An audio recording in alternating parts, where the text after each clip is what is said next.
Howdy, this is Eddie Beeson. You're listening to Breaking the Fourth Wall. I was Mandark in Dexter's Laboratory. Ha ha ha ha ha ha ha ha.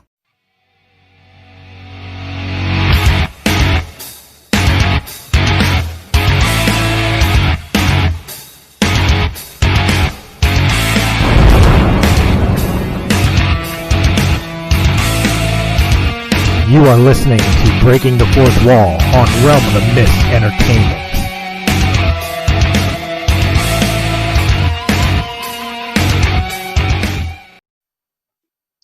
As soon as I know it's got us recording. Hey, what's up, everybody? Christopher Stolle back for another Breaking the Fourth Wall, episode 130. And I'll tell you what, guys, I'm looking forward to this one. I've already been sitting here talking to this gentleman for about 20 minutes. We're hitting it off. We're talking about sports, even though, I got to give him hell because since we're talking about New York versus Philadelphia, I did forget to bring up one thing, and that's I will never forgive the New York Rangers for taking away Eric Lindros. Mr. Writer, Director, Producer, Mr. Thomas Churchill. Thomas, how you doing today? Hey, how you doing? How are you? Right. I'm telling you, I'm not going to forgive that. Eric Lindros was a flyer till the day he dies. I gotta say, shit happens. Yes, it does. So as we pointed out, you obviously live in LA, but you started life in New York. We were just talking about, but growing up in Queens and Brooklyn, New York, what led you towards the film career? What started you into the idea of writing, directing, and producing? And more specifically, which one was the one that targeted you towards that goal to begin with? Like, was it you wanted to be a writer? You wanted to be a director? What was it? I wanted to be a garbage man, and no, I'm kidding. I wanted to be an actor. I had the love for the actor at an early age. My parents, I used to watch TV shows and imitate them. Whatever I was watching the shows and do all their dialogue, and we'll go to movies and come back and do a little one-man show for my family. And I really got into the whole acting thing, and I loved entertaining people and making people laugh and put, smiles on their face. And my parents pushed me a little bit to go into some acting. There was a movie being casted in New York, and they were looking for a certain type of character, and my parents thought I'd fit the bill. So they brought me down to audition, and out of a sea of people, I was in the top 5 for this major motion picture in New York. Okay. And I was really excited about it. Got my first picture in the newspaper, and got all, talking about this movie. And next thing I know, they casted the main actor's father, and I looked nothing like that actor, so I didn't get the role. No. But I had the acting bug in me, and Right. It wasn't for a few more years after that. We did some plays. We did. I say we because I felt like it was like Camp Churchill. My parents were pushing me for certain things, so I did some plays. I did school plays. Music videos, but it wasn't until I was 16 years old where I really convinced my dad to buy me a video camera because I wanted to make a movie. I wanted to showcase my talents as an actor, but I was always writing. Even as a elementary school and preschool. I got an award that said Doctor of Storytelling. Oh, nice. Yeah, so I thought that was pretty ironic that was the career. So I always wanted to write. I was always creating, and so I wrote this character, wrote this movie, and convinced my dad to buy a camera where I had to go out and go get a part-time job so I could work the camera off. My father wanted to teach me lessons in getting this gift because at the time a video camera was very expensive. It's not like today you can just pick them up for a couple $100 or whatever. This was an expensive video camera at Sears, Right. going way back. And it was It was like the best gift I ever got in my life. I treasured it. And then I fell in love with putting this project together. So I actually learned how to be a producer. I put all these things together because I wanted to bring this script to life that I wrote. Okay. So that's the producer's job, putting everything, getting the right people, the locations, who's going to do what, the music, blah, blah, blah, everything, just laying everything out. Then I started directing on that particular film, telling everybody what to do, where I want to go, blah, blah, blah. Next thing I know, there was a little film festival. We entered that movie, and it became, it won top prize, best young filmmaker out of Queens on this festival that was going on. And that was the bug that bit me. And I just didn't love acting anymore. I mean, I loved acting, but I just love the because, it's Chris, I mean, the only way to say it is writing, producing, and directing and getting everything you want is the closest thing of kind of peeling off your brain and showing someone your thoughts.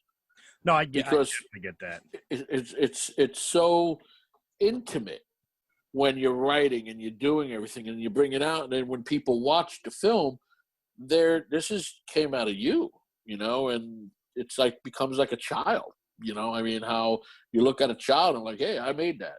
So I was at 16 years old, I was on this cloud, like, oh my God, I made this movie. It was in the newspapers. It gave me some buzz. It gave me some notoriety. Taught me a lot of lessons, and I realized that's what I want to do. What was the film? The War Master. What was it about? Like that? Lead me back to the 16-year-old budding director and producer and writer. What was the film? My film came out about a year and a half before a TV show called 21 Jump Street. Okay. My film was about these young kids that became teenage cops, and they were looking for drugs in their neighborhood. And they came across a street gang. And in the street gang, we learned the leader of the street gang ended up killing this one kid's family many years ago. So it's kind of a revenge flick, but it's also a pretty cool film. Here's a little side note. So The War Master got remade down the road once I started realizing what I could do. Right. So wait, War Master and War Master 2 was also entered in a film festival and won. I ended up marketing it myself to all these local video stores, making these copies because every copy was an original because we didn't have the technology like you do today where you can edit on your phone. We had none of that crap. Right. There was 2 VCRs, a stereo, some wires, and boom, that was it. That's what we can afford. Full-size VHS. All through my head right now, I keep thinking of the 16-year-old holding the camera, and I'm remembering the first video camera my family had, which was that over-the-shoulder RCA. That's all I keep. That's what I had. Yep. I had an RCA because the camera before that, it came in 2 parts. There was this camera, all this wire, and there was this bag that hung on your shoulder with a VCR. So that's where that was one of the first prosumer video cameras. Then RCA took both technologies and made this amazing, beautiful RCA camera, and the color was always so vivid. It was great. And it was like, to me, somebody gave me a red camera at the time. I was like, oh my God. And I think my dad, at the time it was like $2,100 that my father spent the money on, and I had to work it off. $2,100 on that camera then is probably equivalent to going and buying a $15,000 computer from Apple. Yeah. With the bells and whistles. And so we made War Master. Then War Master 2 was called Intrigue War Master 2. A little darker storyline. This one was about child pornography and kids getting kidnapped. 16, 17, 18-year-old. This is the mind. Like, where is this coming from? So a little trivia. So I remade those movies as an adult to a movie called Devoured, A System Devoured. Actually, was the first one. All A right. System Devoured won the New York Film Festival in 1999. So I had some luck with this character and this story, winning film festivals. So then we did. I ended up getting it distributed, and that was the first film that technically got out there. It was a director's cut, kind of called Devoured. That did pretty good. Crazy looking, but pretty good because I'm no editor, but I did the editing. So I've been toying around with a concept that I've decided to go back and reboot, I guess. But I'm going to take a lot of what was done with this character over 30 years, because I played this character 5 different times in my career as an actor. I'm going to go back. I'm going to take a lot of that footage, and I'm going to redo a new movie with it. And the name of the film is called Chinatown to Chinatown. And that looks like it's going to go into production probably it was supposed to go this year, the end of this year, but with COVID and everything else, all my slates got pushed a little bit. So that is going to go into production next year. So I'm pretty excited about that, to revisit that role. Now we're revisiting that role and kind of rebooting that franchise, which I, for lack of a better term, I'm going to call it a franchise. I consider more than one film franchising. With the rebooting, are you still going to put it in its nostalgic base? In other words, are you going to put it in the time frame that it was originally set, or is it going to be modernized for like the modern gangs and the modern day technologies? And all I'm going to say is, without giving away a little bit, is you're going to see me age 30 years on film without CGI. Okay. All right. So got it. So people are going to be like, holy shit, was that just him? And that, now I've done some acting over the years. I was very selected with certain roles. Somebody asked me to do, I'll do.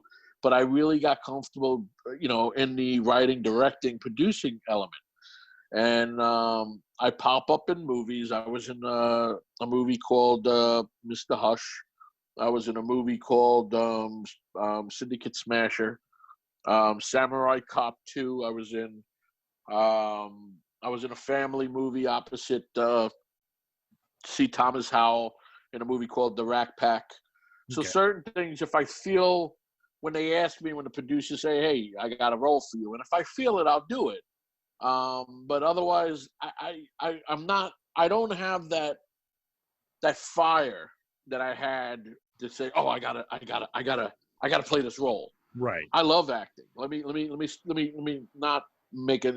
I love acting and I enjoy acting, but I so enjoy the producing and the directing and the writing. But when I do Chinatown to Chinatown, I'm going to go back to enjoy the acting, because it's revisiting an old friend. It's revisiting something that put me on the map. It's revisiting something that, people was my first movie. The War Master was literally my first film. It got me notoriety, got me newspapers, it won me awards, it won me film festivals, it got me to another level. Then that sequel got me to another level. Then the remake got me to another. So something inside of me has been telling me to do this for years, and now's the time. So it's going into production, where we're still tweaking the script a little bit, because I want that script to be good, because anybody that knew me or followed my career will really enjoy this film. And then anybody that never met me or don't know nothing about me is going to think the movie's pretty cool because of what we're doing, Well, the best way I could come to it is, like, the only thing that keeps coming to mind right now, and yes, I'm a huge mark for this guy's filmography. What's being very similar to me with your career, I would say, would be like Kevin Smith and his constant revisiting of like Clerks.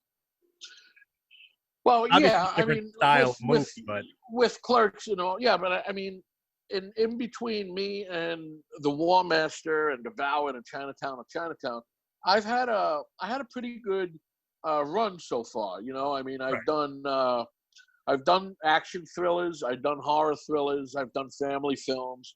I got 4 movies coming out this year.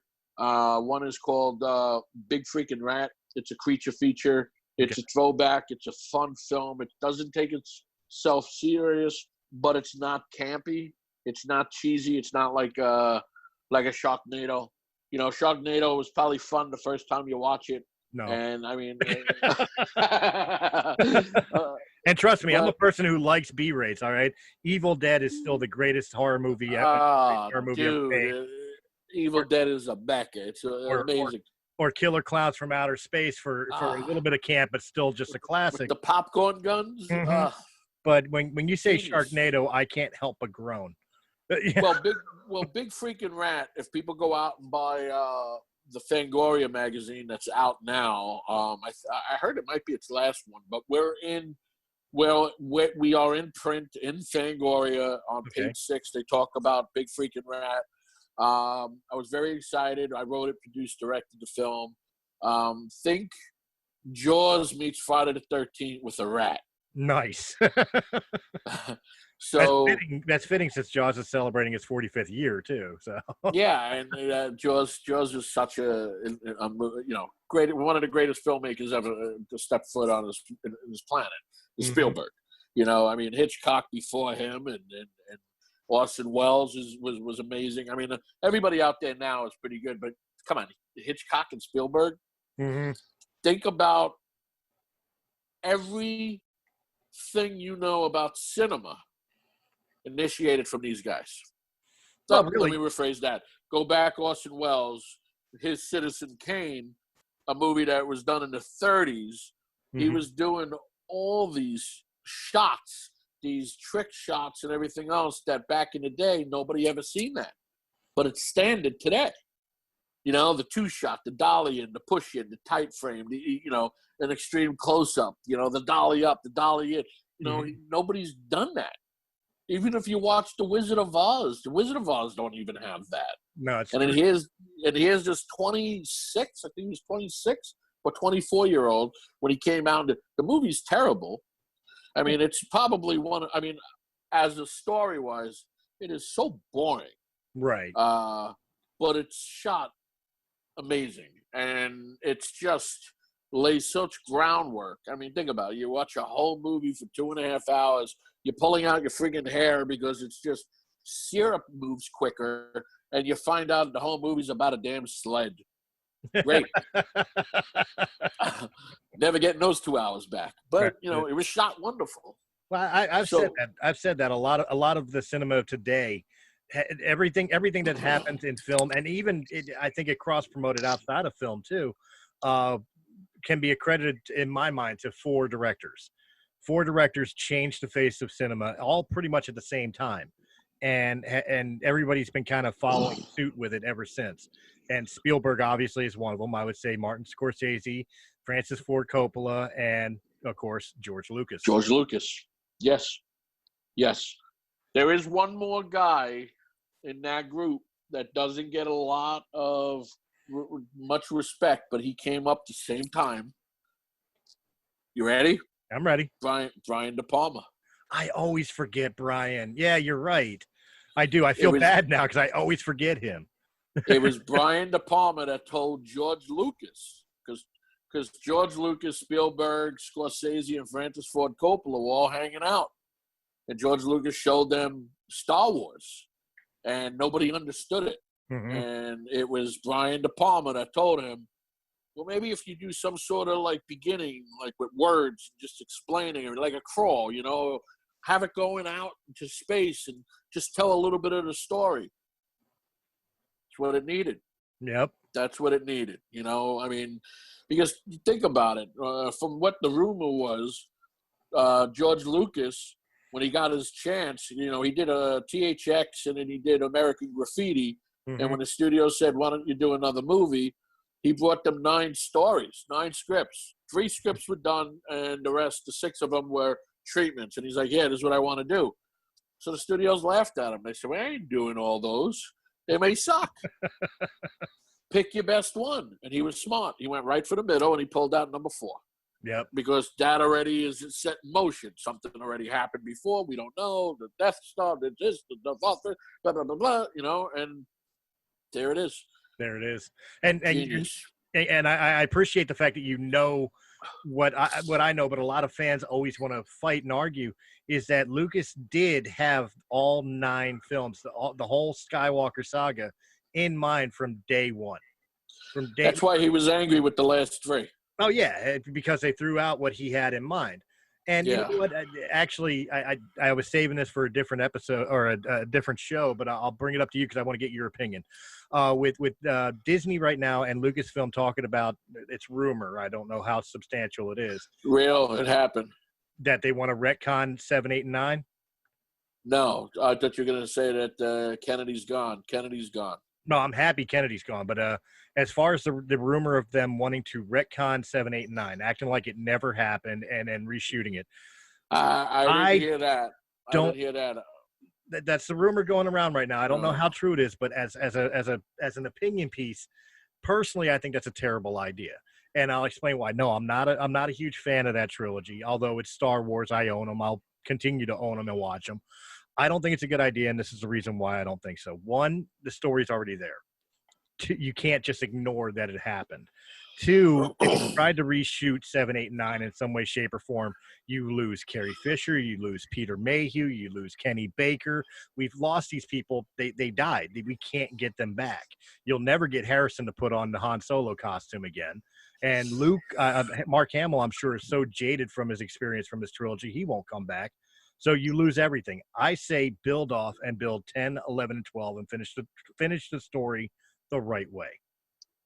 There's where I didn't hear the rumor about that, but I did hear Kennedy's gone. Lucas is back he's back in the helm. J.J. Abrams is in the fold, and they're going forward to develop the rest of the universe. I heard the Skywalker saga's finished, except for they're going to revisit certain elements from it based on which is going to their Disney Plus station. Right. I know there's 3 new movies coming out from Rian Johnson, which I think Rian Johnson's a great visually filmmaker. I think he's awesome. I just thought he killed Star Wars. But I don't see. I don't point at him that way, though. I don't point at him. Well, this is how I'm going to argue with you. Okay, go ahead, please. So episode 4, 5, and 6 were amazing films. Right. George wanted to go back. Now think about it. George created it. He wrote it. Brilliant mind. Mm-hmm. But if you watch episode 4, 5, and 6, the weakest one is episode 1. Well, I would say Return of the Jedi. Then episode 1, Empire Strikes Back, is like the crown jewel. Oh, of course. Without question. When he went back and started to do the prequels, okay, I was excited. I was, oh my God, this is going to be great. Where we see everything, Mm-hmm. The problem with the prequels were it looked too cartoony. There was too many cutesy shit things in there that we didn't need. And then everybody says, well, they're made for kids. Think about when you were how old when you saw the other 3. True. But you want them to stay the test of time. Episode 1 had so much cool stuff in there, but there was so many ridiculous things in there. You didn't need an 11-minute trace scene. Episode 2, oh my God, can somebody give me a pillow? Because that movie was just so long and boring. I don't remember anything in episode 2. I usually watch these movies over and over and over. I can't go back and watch it because I'd rather watch paint dry. Episode 3 was probably the Empire Strikes Back of that trilogy. Yes, I agree. I think George Lucas surrounded himself with a lot of yes men, and everybody's like, oh, great idea. Oh, great idea. Oh, and we'll make Jar Jar Binks. Oh, great idea. Nobody said, that's a terrible idea. Don't do that. Do it this way. Do it this way. Okay, fast forward. We go 20 years with the prequels. People hate it. This guy gets bitter. He gets pissed off. He decides he throws this crazy number at Disney. Disney says, we'll buy it. So he got kicked out. Now you get J.J. Abrams stepping in. This is where J.J. drops the ball now. Okay? People are like, oh, 7 was great. 7 was good because think about what you just went through. You went through a trilogy of prequels that sucked. So you needed something that looked good. It looked like Star Wars. It was practical. All the elements were there. But it was kind of a reboot of Episode 4. Right. But we accepted it because it was new and it was brand new. It had actors. It had scenes. It had locations. It even had the friggin' Millennium Falcon that you can walk and touch and say, hey, look at this, it's here. This is where JJ dropped the ball. You had an opportunity to take this original cast, put them together in 1 or 2 scenes, and hand off the damn trilogy to these 4 people that nobody gave a shit about for the rest of the 3 movies. You had this chance. You make R2-D2 go into a coma until the end of the movie.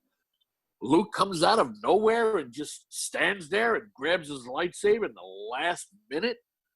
Princess Leia, Han Solo. I mean, who was writing this? And who didn't say, how come we can't put them all in one scene? And, have like one last adventure. Mm-hmm. Think about it. Would have been great. Fast forward to Episode 8. Starts off amazing.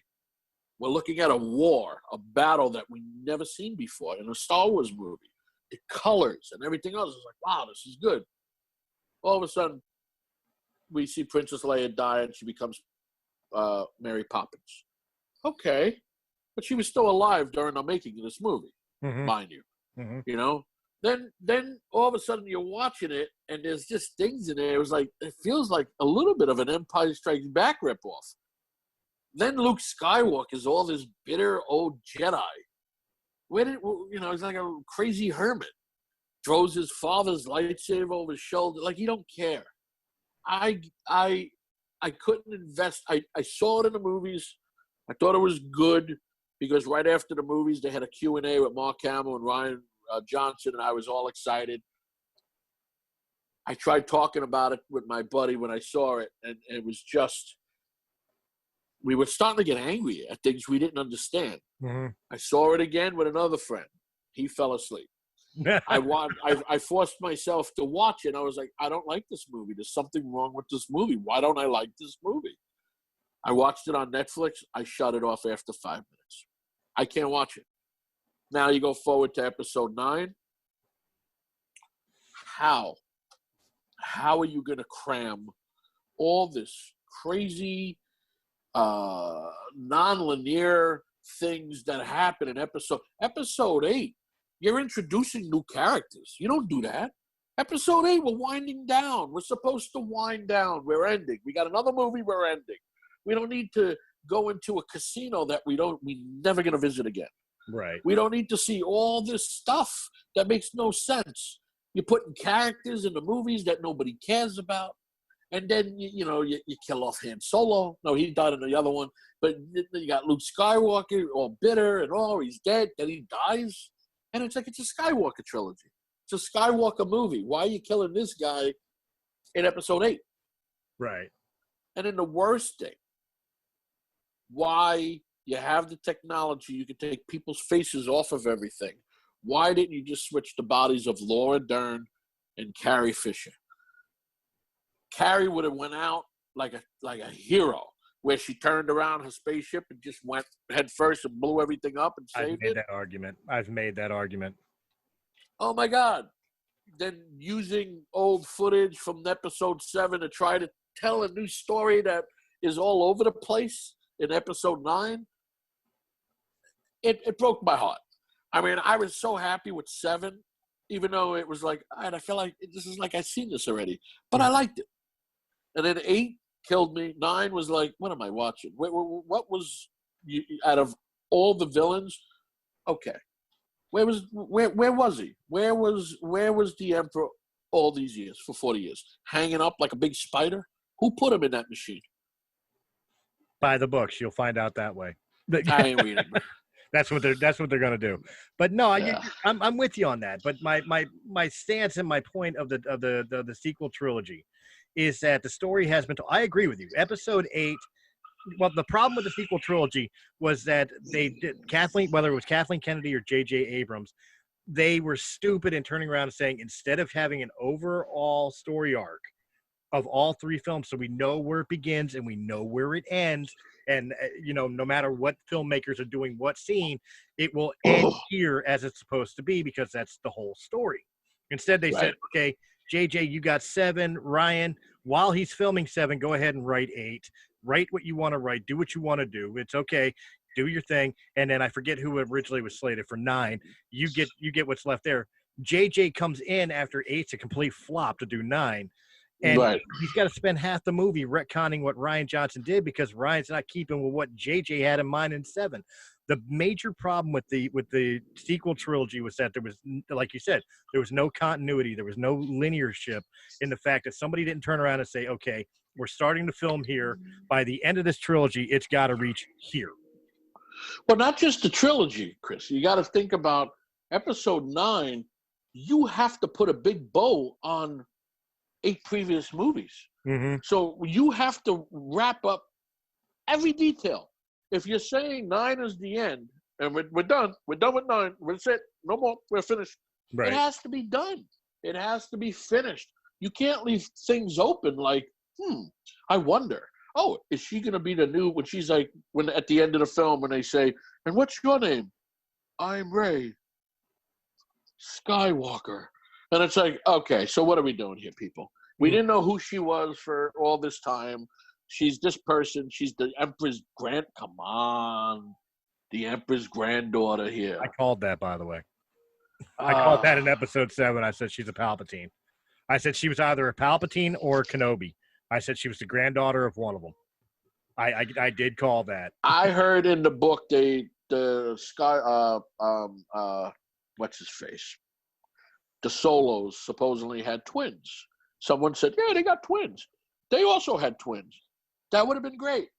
But then you had a little craziness, kind of like what Luke and Leia did. She kissed him, and he's like, oh, he's all happy. And you realize, oh, my brother and sister. Yeah. Same thing. But there's this, I think he's an amazing actor, but he's the poor man's Jeff Goldblum. As I can't even remember his name in the film. Kylo Ren. Oh, okay, Adam Driver. Yeah, great actor. I loved him in The Black Klansman. It was just brilliant. But with Star Wars, like episode 7 started all these storylines.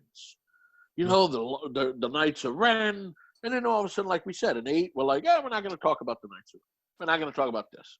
Oh, you want to know who Snoke is? He's nobody. He's just a rich guy. That's it. But he has a lot of powers. What? What? You're giving him marks like if he was Darth Vader.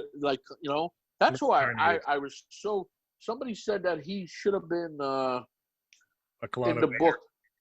No, not a clone of Vader. It is the very first. Not the Emperor. He was like Darth Vader before Darth Vader. Darth Plagueis or whatever. Oh yeah, Darth Plagueis. Yeah, Sidious is the master. That would have made more sense because we kind of met everybody else. Mm-hmm. But now this guy's just a rich, weird guy in a robe who wants to see people in a red room fight. That's cute. That's a cute. And they made this whole big thing about the chick from Game of Thrones. I can't Gwendolyn, whatever. Oh, she's gonna be this one. How many lines did she have? Did you know that was her in that costume? Just one little shot. You see a little piece of it. Come on. You're spending money on people. Show the audience. Show who they are. No, it's true. Phasma was the most overhyped Star Wars character since Boba Fett. Yeah. And then the other chick that helped, not Finn. I don't remember the other guy. It's like they took Han Solo and they made him into three people in this one. It was Finn. It was God. Why can't I remember the other? Poe Dameron. Yeah. Oscar Isaac. Yeah. But and then his girl in the movie, in the last one, there was what? Rose, the Asian girl. Not Finn. The one who helped Poe. It was she wore a helmet for the whole movie. Oh yeah. But it was yeah. But it's a big actress. Why didn't we see her face? That was it Felicity? No, she played Felicity. Carrie somebody.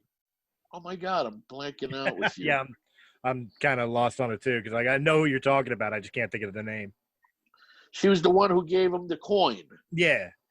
I think her character name began with a Z. I think we did see her face for a slight bit when they were first. Just her eyes. Just her eyes. Like we didn't see that was it. Her face. Yeah, the face mask came up a little bit. And the actress's name is. She used to be on a TV show called Felicity. That was the show, and any of your listeners know that they'll write you in and say, "Oh, it was what's her name." Oh, right. Yeah, I can't think of a freaking name. She's famous. She's got nice hair. I'm cheating right now. That's okay. Cheating is good. Kerry Russell. There you go, Kerry Russell. Her character name was Zuri Bliss. Right. I mean, Jimmy. You had, Benicio del Toro and what was it? We never saw him again. Benicio pissed me off. I'll be honest with you. That was if there was anybody in this trilogy that pissed me off the most. Like I didn't care for Rose Tico. God bless Kelly Marie Tran for what she went through for the Rose Tico character, but I didn't like the Rose Tico character because I didn't like the character, not because I didn't like the actress. But the character that pissed me off the most was DJ. Benicio del Toro's character, because he was a worthless character and such a predominant actor playing such a worthless character who was never revisited again was right. That was such a piss off. Right. That was the whole series. And it just I would have rather seen more of Rose's sister. Yeah. She had nothing to say, but it was like so exciting. Why can we reverse the characters and keep this one alive? Mm-hmm. She was really good. And then the other one that in episode 7, they go to the junkyard and she gives the lightsaber.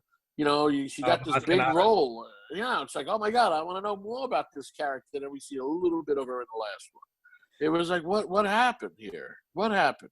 Yeah, they never did revisit to tell the story of how she even got the lightsaber, like how they found the lightsaber off of the Cloud City of Bespin when Luke got his hand cut off. You know how I would have did it, and it would have made sense. You would have wrapped everything up, and people would have said, "Oh my God, I kind of felt that could have happened, but I wasn't sure." It's a Skywalker trill. It's a Skywalker storyline, right?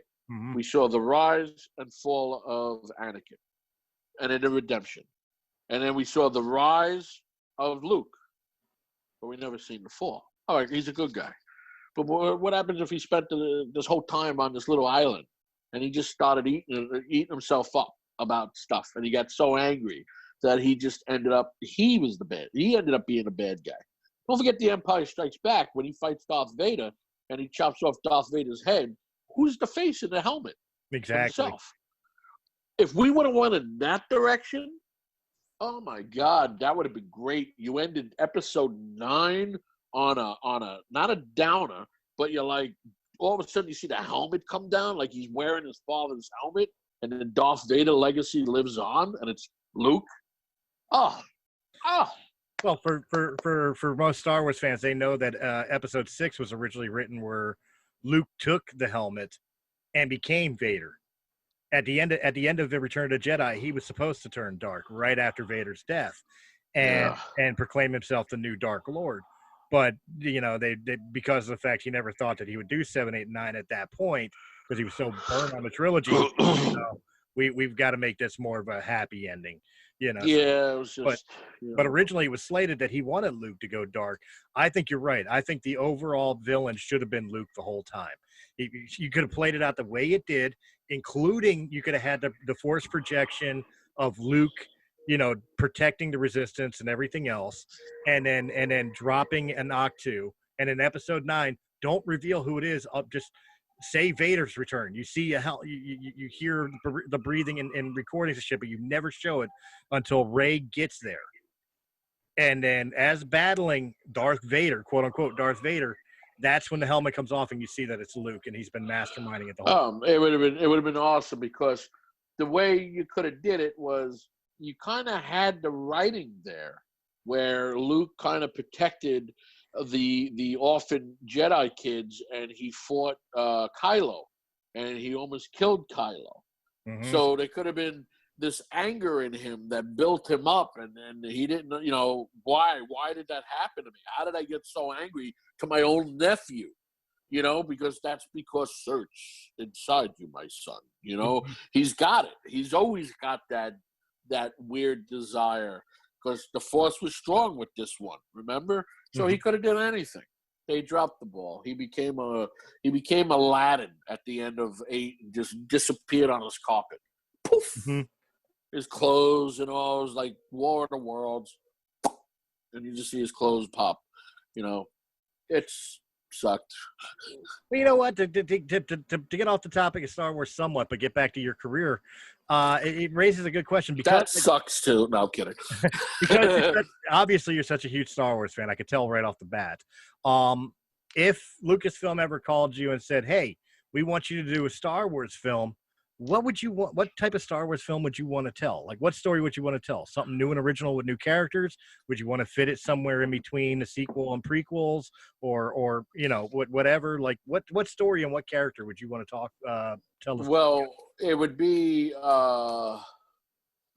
you wouldn't be allowed to create anything. You would have to go within Disney law, Lucas law, whatever's there. I mean, I feel okay. So they want to expand the universe and go in all these different stories and tell a Star Wars story. You could do everything, but you know what I would always do, and if they would, Disney should really listen to this. You gave us 9 movies. There is so many great characters in between, but how they dropped the ball is what they should have did. Instead of a Rogue One and instead of a Solo, which I kind of like Solo, but Rogue One was phenomenal though. Solo bombed. And I'm going to tell you why Solo bombed. They should have put Solo out Christmas time. They put it right 2 months after the world hated Episode 8. And it's like, hey, okay, let's make you happy. Here's Solo. Oh, you hate that one too. Wait a year. Wait till Christmas. Throw Solo out. It would have made a lot of money. People would have liked it. But here's what they didn't do. They should have did what Marvel does. And they own Marvel. Start with one nucleus and build off on it. You want to tell Star Wars stories? Who's the center? Who's the center of the Star Wars stories? It's not Luke. Technically, it's the droids. Or Ben Kenobi. Ben Kenobi's another one.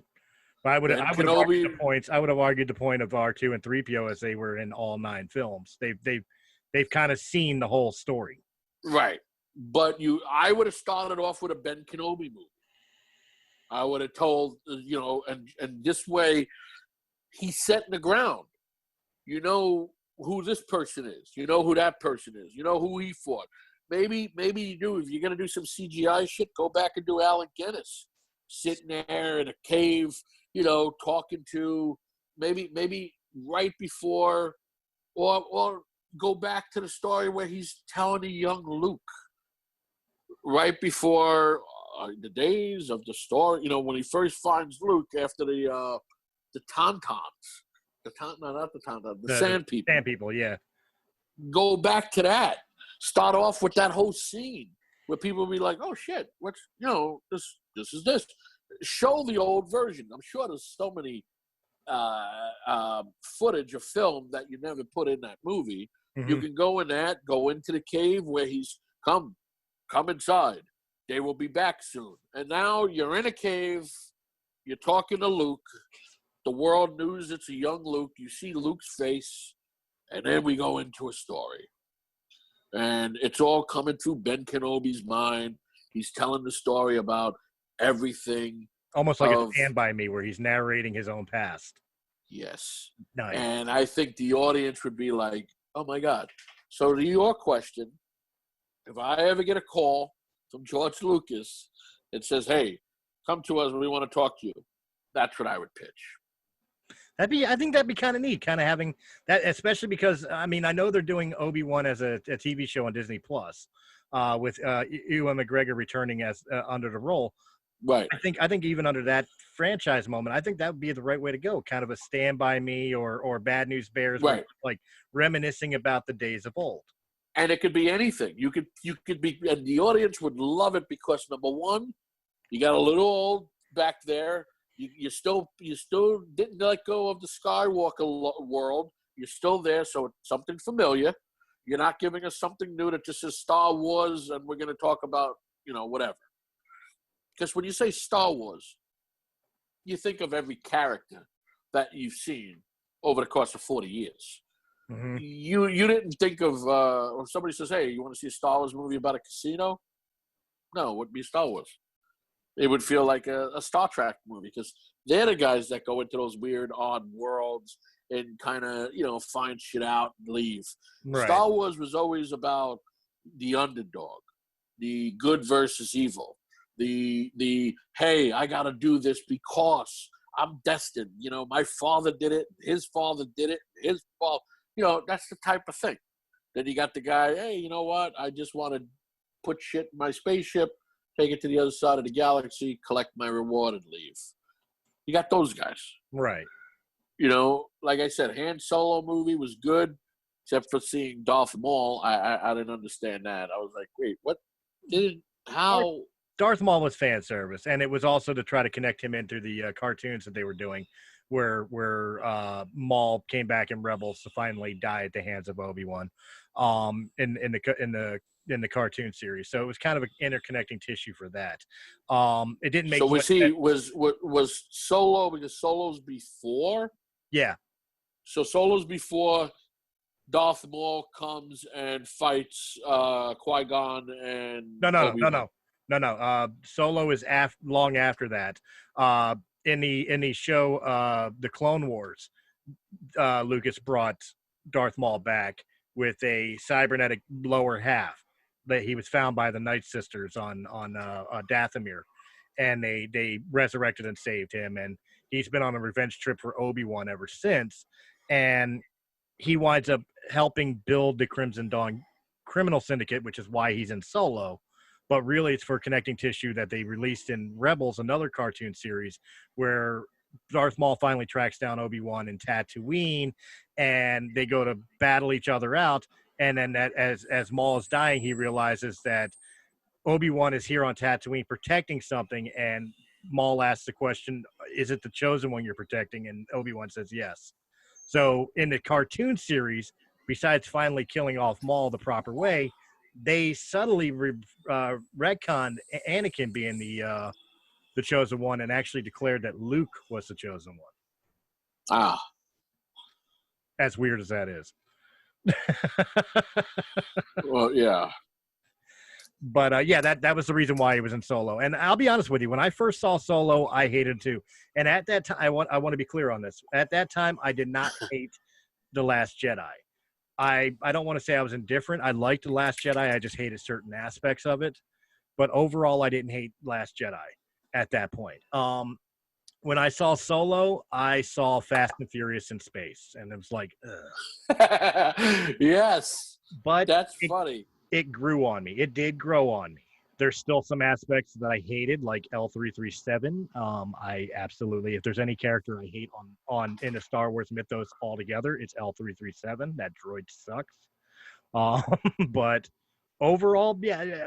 At first, I hated Solo. It ranked with the Star Wars holiday special for me. but it grew on me. It really did grow on me. Well, you gotta, I mean, it's terrible TV show, but I mean, it was.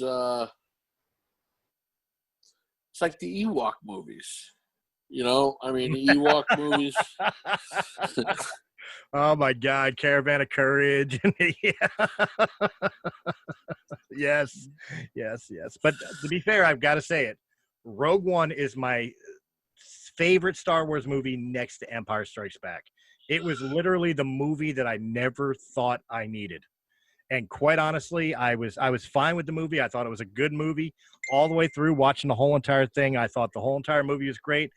But price of admission was that 2 minutes with Vader in the hallway. That's all I needed. Okay, here's where I'm gonna probably upset you. Go ahead. I thought it was great. I thought it was amazing. Somebody asked me they should do a sequel to that, and I said, yeah, they did. They said, when? I said, it's called Star Wars. That's the sequel to Rogue One. So the one thing that so you got Rogue One takes place directly before Star Wars begins. Right. Awesome. Vader's flipping out, killing all these people, moving quick, breaking necks, throwing people on the ceiling.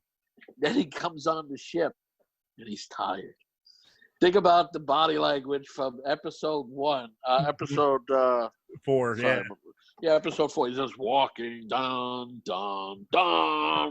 It's like they should have had him do that and then slow him down a little bit before he got to the end. Just so it kind of merges perfect. Because it's like, oh my God, this guy, what is he, tired? He comes on the ship, he's exhausted. But he's here somewhere. But it did connect pretty well when I watch it. Yes, it did. When Vader shows up and he's got Captain Antilles and Captain's, up in the air, and Captain's all like, the consular ship, Vader already knows that's a lie. And he's choking him out, and he's got the anger in him. And then he turns around, he's confronted by Leia, and she says, I'm a diplomatic mission, person on a mission to Alderaan. He's angry. It's like, you are part of the Rebel Alliance and a traitor. That's why, because he saw the plans go on this ship. He knew. Let me tell you, that movie was brilliant. That was a great Star Wars film. Great Star Wars film. The only thing it needed was the crawl and the word Star Wars, but they didn't do that. It was just, yeah, I agree. But that was a great. That's the prequel that we wanted. Mm-hmm. It tied in so well. Yeah. But and I loved what they did with what's his face. Even though he was CGI, it was just looked great. Oh, Tarkin. Seeing him back, it was just great. A lot of people. I don't get this, and maybe you can, as a filmmaker yourself, you can explain this to me. I understand the uncanny valley. I do understand that, and I know it's mainly to do with the eyes. It's very hard to recreate the emotion that's in the eyes, but I don't think CGI could ever get better than what Grand Moff Tarkin was. There were times that with the right lighting, it looked like Peter Cushing was standing right there.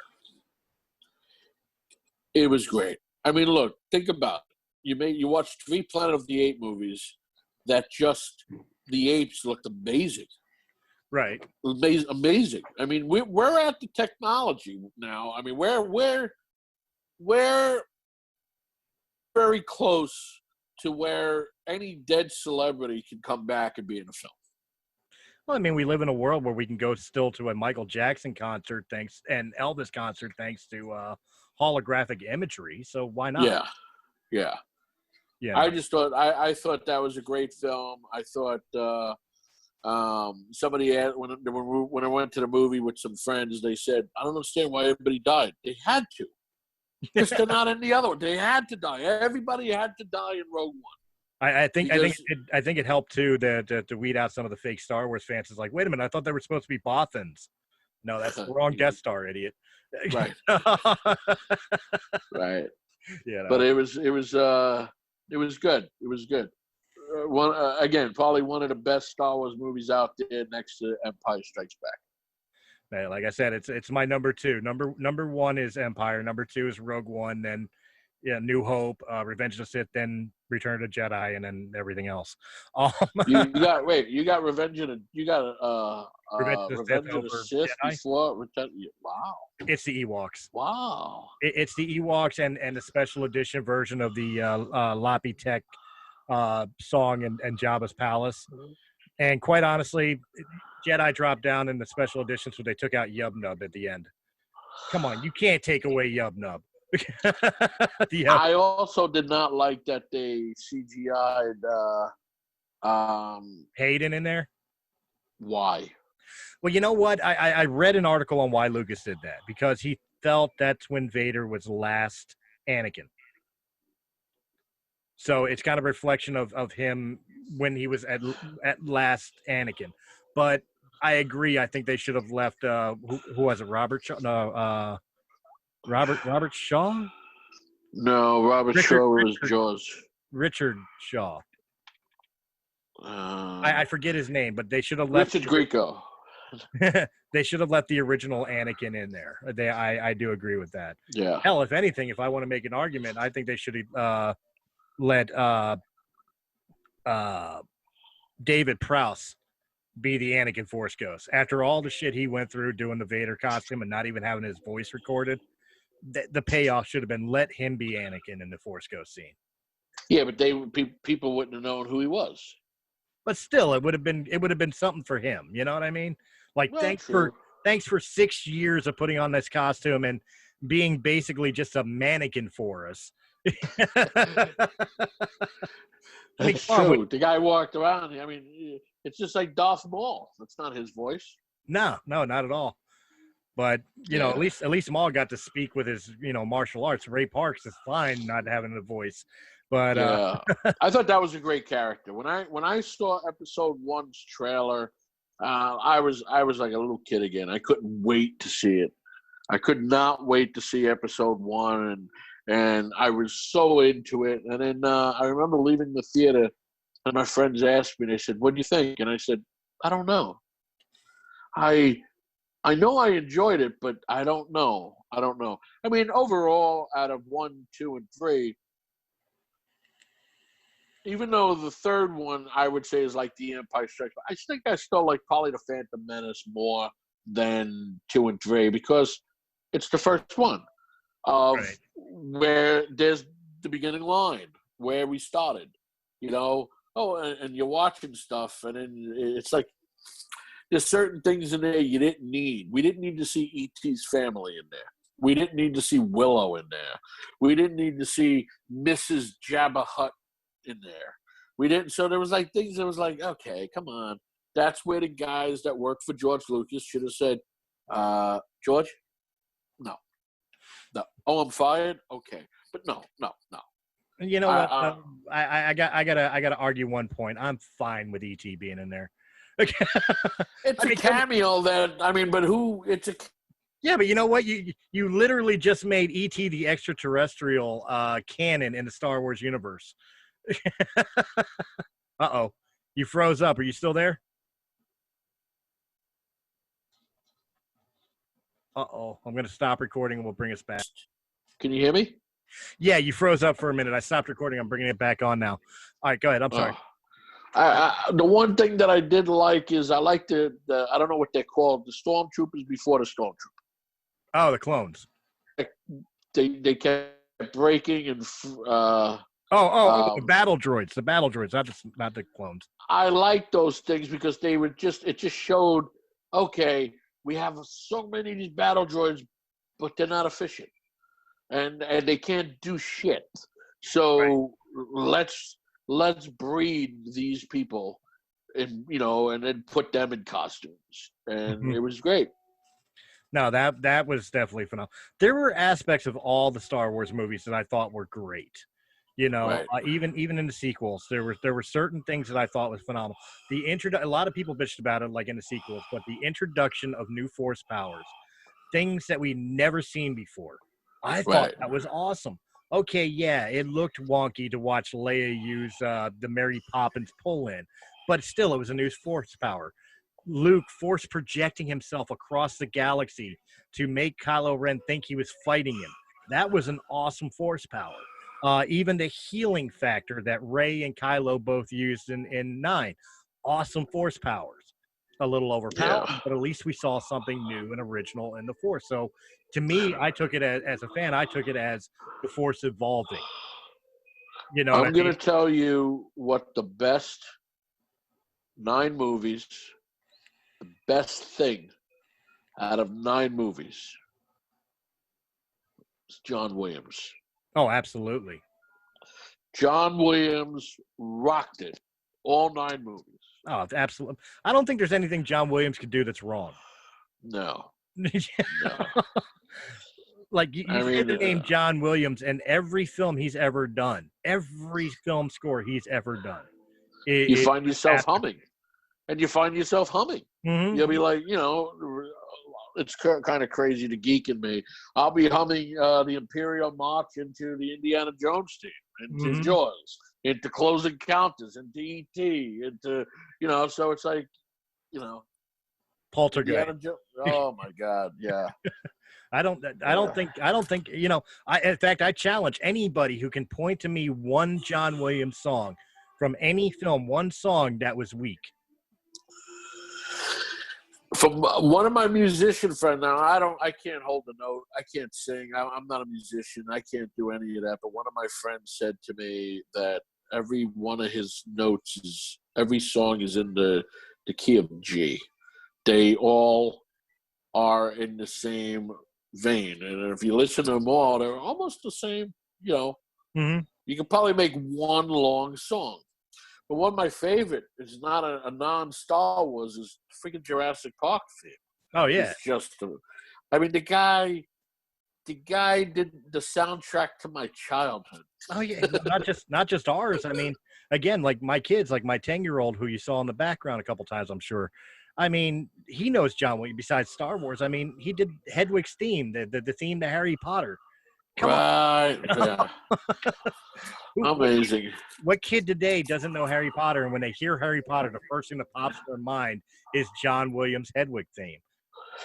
If somebody said, "Hey, I got tickets to go see Van Halen or Bon Jovi," back in the day, or John Williams, I want to go see John Williams. Oh, absolutely. I mean, I wouldn't say no to the other tickets either, but no. But if I had a choice between the 3 of them, I'll go see John Williams.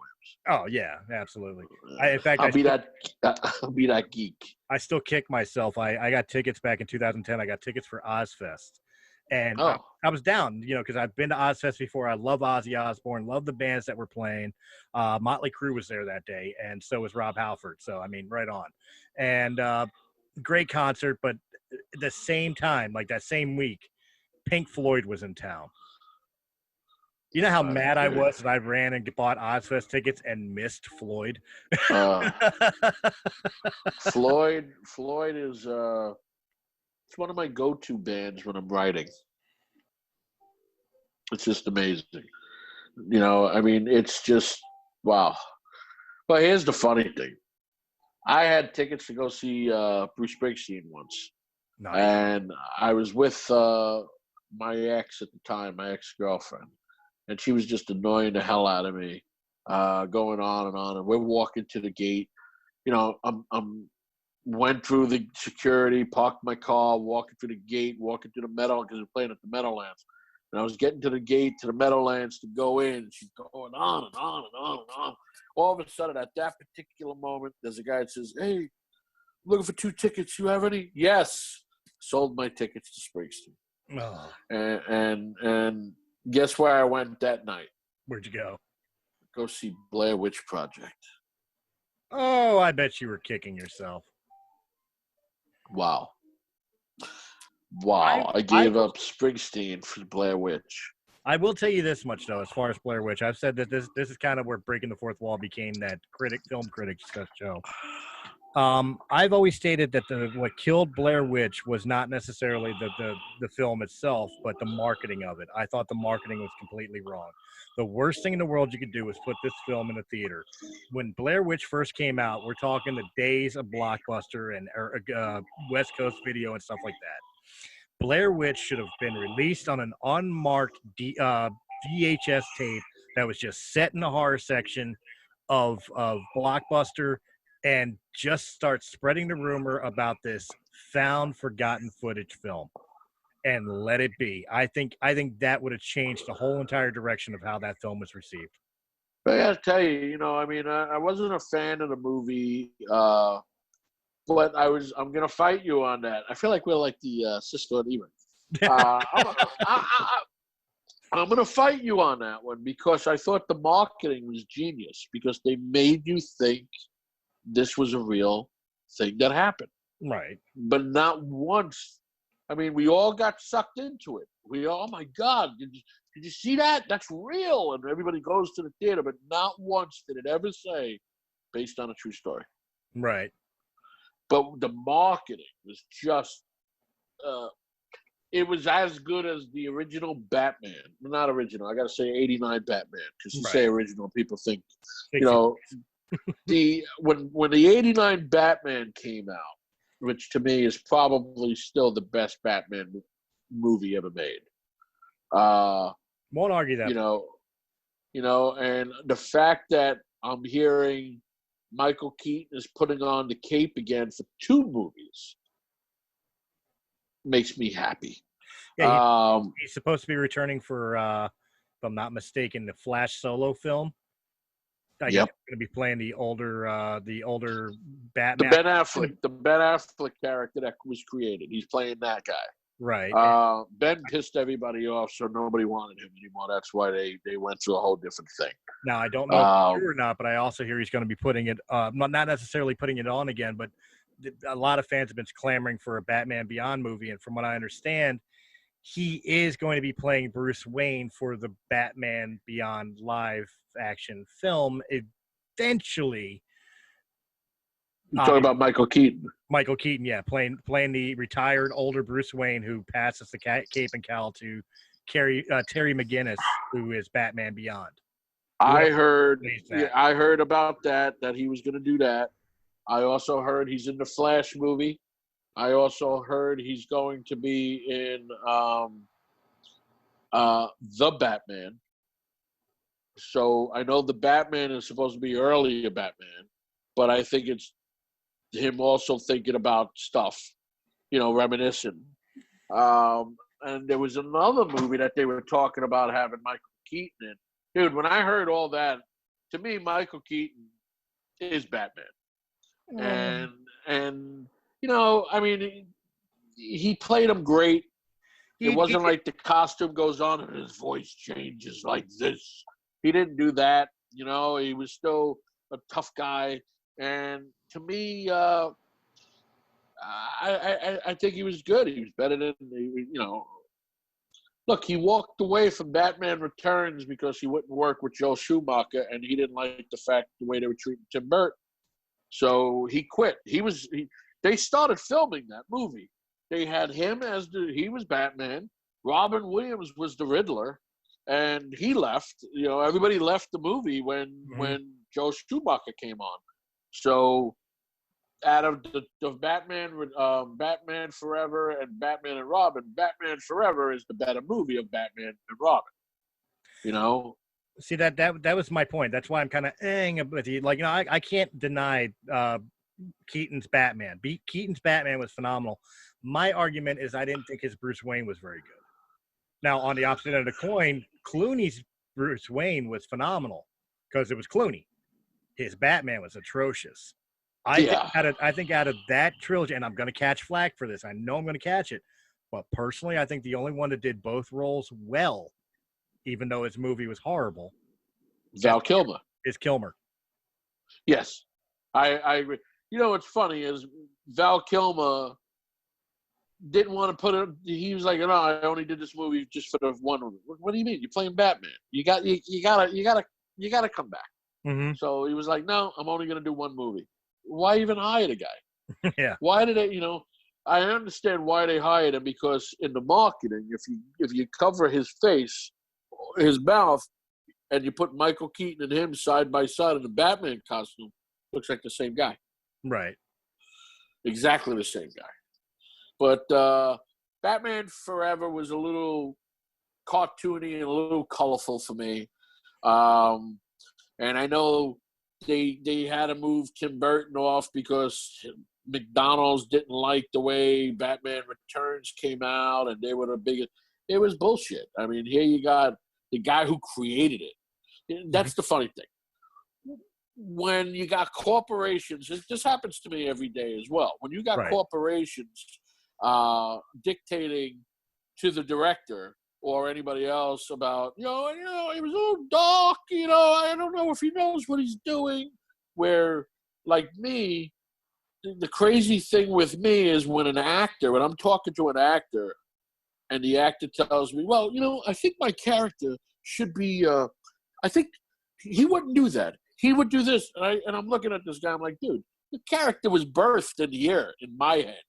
I know your character before you even read it. So if I'm telling you the character should be this way, that's the way you should do it. I'm not a dictator like that, but it's just when I hear actors say that to me about, and it's something I wrote, I think my character, I feel my character, he would walk in the room this way. Dude, go take a walk, Well, that brings up a very good point, especially for a writer, director, producer like yourself. Now, again, this is coming from completely left field. I am in no way, shape, or form an actor or involved in the film careers. In fact, the only thing I have in common with you is as a kid, I used to quote every movie I ever saw and them out. And when I became a professional wrestler and I told my mother about it, that I finally broke out and told her that I was a professional wrestler, she told me, I always thought you get into some form of acting. That is the extent of my acting career. Okay, so take me as one step, maybe a half a step above a mark as far as acting is concerned. But I imagine, even though it is a character that you designed in your head, for an actor, especially like a method actor, to really understand the character, isn't it sometimes good for them to turn around and try to understand the psyche of the character in that aspect? You would think, but see how I direct with actors is I always say, you don't have to say every word on the page, as long as we get to that element, as long as we get from A to Z, that's written. Right. But you don't have to make it your own. If you feel you feel better saying, hey, you got $5 instead of saying, hey, you have $5, the way you say, as long as you're saying it. But I let an actor, because I'm hiring them as their craft, they're their own talent, they're their brand. I'm hiring them to bring my words to life, and I let them do their thing. I'm not a micromanaged director, but I let them do their thing to see if I see my character in them. Right. Obviously, they're already on screen because I seen something about my character in them. So now I'm going on trying to figure out if my character is truly in them. And if I see a little bit, I'll let them do it. I see what they bring to the table. They'll bring their tools to the table. And then I'll stand back and okay, I need you to do one thing for me. And I'll tweak a little bit. Let's try it this way. And we try to get to that one plateau where we're together, we're in sync. Right. If an actor's doing it on their own and they don't, those are the people that I just go, note to self, never work with this schmuck again. Ever. Ever. You say whatever you want about me, pal. 10 years from now, you're not going to be, nobody's going to know who the hell you are. They'll still be watching my films. Note to self. And it's not being cocky. It's just, think about actors. I mean, there's actors, I'm not saying people's names, that work with big stars, big movies, right, big directors. Now they're doing signings, which is fine. I have nothing against signings because I love doing signings. And then they're doing little indie films for whatever they can get. They haven't done a studio movie for years. Somebody needs to get in their little ear and say, do you know why you're doing this? Because you're difficult. Nobody wants to work with you because you're difficult. You don't listen. You want to do things on your own. You want to yell at the director. You want to yell at people. You want to throw coffee at people. Nobody wants to work with you. So welcome to Joe's Backyard Movie Theater, because this is what you're doing. You know, and then, by the way, we need you to sign at the pizzeria at 3:00. Can you do that? You know? So sounds like you're describing my life. I do the same thing, bro. But it's just, I mean, I've worked with people where they're like, oh my God, how is he to work with? And then you lie and you're like, he was good. He was great. You know, because I'm not going to piss on the guy.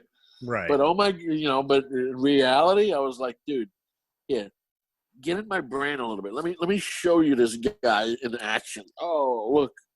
Oh yeah, he did throw that at that young kid. Yep, and he threw the chair. Yep, that's right. That. Oh, wait, here's a go. Yeah, he spit at the actress. You saw that? Yeah, sweet guy. Yeah. So, man, yeah. sounds like personal experience there. No, we won't. A little. We won't dig for a name. Maybe a little. Sounds like an experience instead of just an example. yeah. It might be a poster behind me over my shoulder. Now, let me ask you again, going back to your career, and yes, sir. And your motivations here, because we did spend a lot of time, which I have no issue with.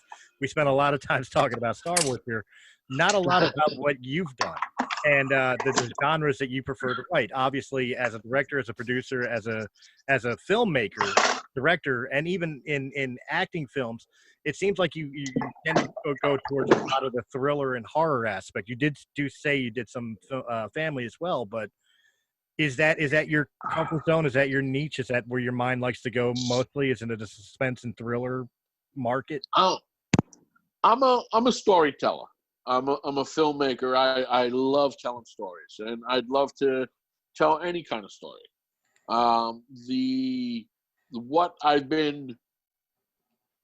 The genre I've been in, it has been thrillers, has been horror or action. Am I angry about it? No. I mean, I absolutely enjoy the suspense to it. I love making people uncomfortable when I'm writing. When they're watching something, they don't know what's going to happen. Right. I don't want to do anything that's predictable. I don't want to do anything that's cliche. If I've been given tons of scripts for someone to say, hey, do me a favor.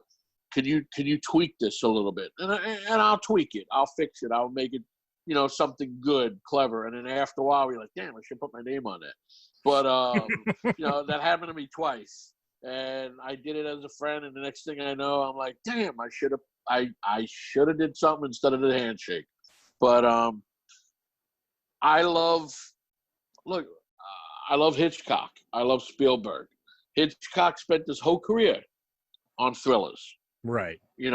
Spielberg spent most of his career on adventure.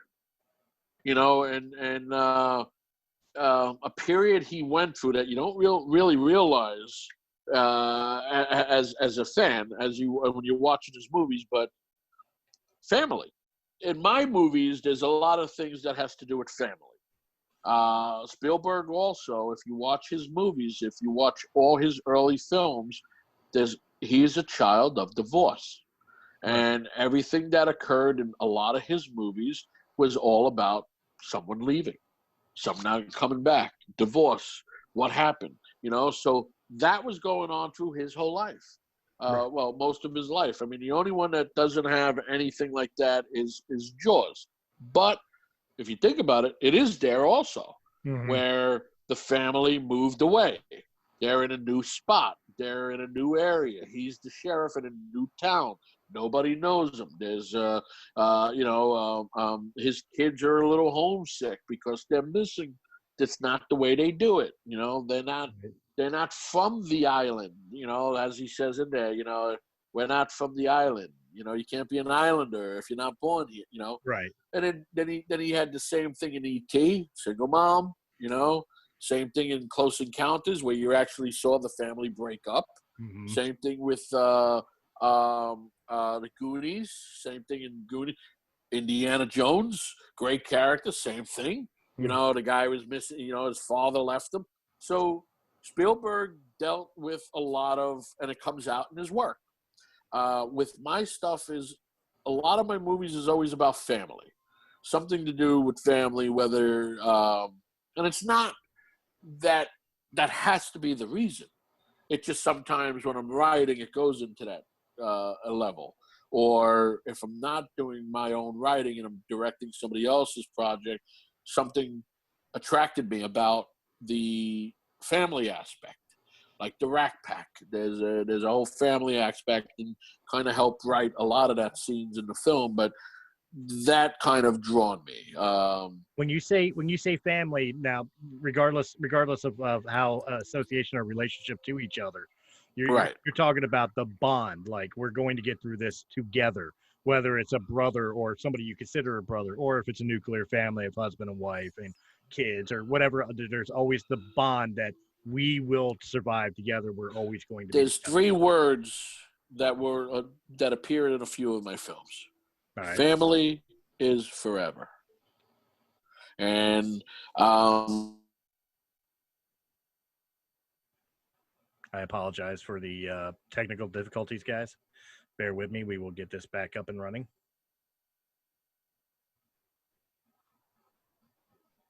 There he is. You froze up on me again. That's all right. oh, sorry, I do that. That's the it's my deodorant. Oh, okay. Is that what it is? Raise your hand if you're sure. No, No, you were saying family is forever. That's where it froze off. Family is forever. well, that's a good spot to freeze off on.